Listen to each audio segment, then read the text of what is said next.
Payg'ambarimiz Muhammad Mustafa sallallohu alayhi va sallam nasablari va tug'ilishlari.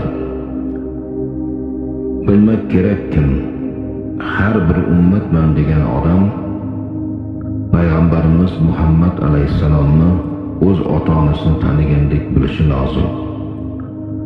Payg'ambarimiz sallallohu alayhi va sallam o'zlari arab naslidan, Quraysh qabilasi Bani Hoshim urug'idan bo'lib, nomi shariflari Muhammaddur sallallohu alayhi va sallam.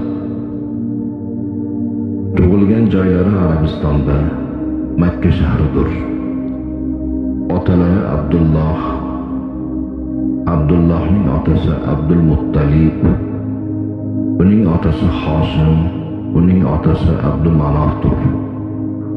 Ushbu to'rt otalarni bilishlik har bir musulmonga lozim va lobuddir. 11 otalari Quraysh, 21 otalari Adnodir.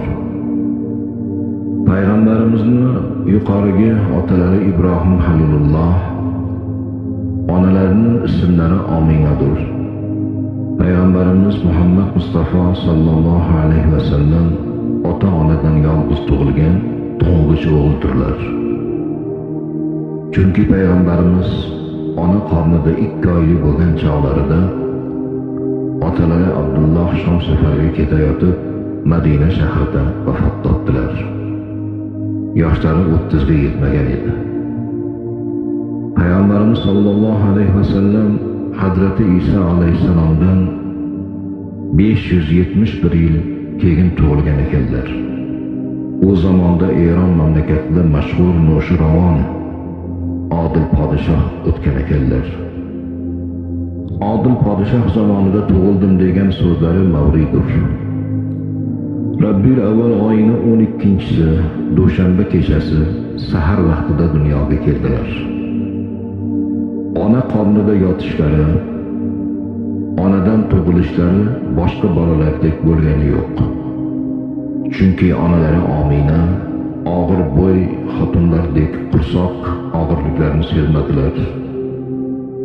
Dard, alamlarni boshdan kechirganlari yo'q. To'lg'oq azoblarni ko'rganlari yo'q. Yukli xotinlarga bo'ladigan badan og'irchiliklarni hech bilganlari yo'q.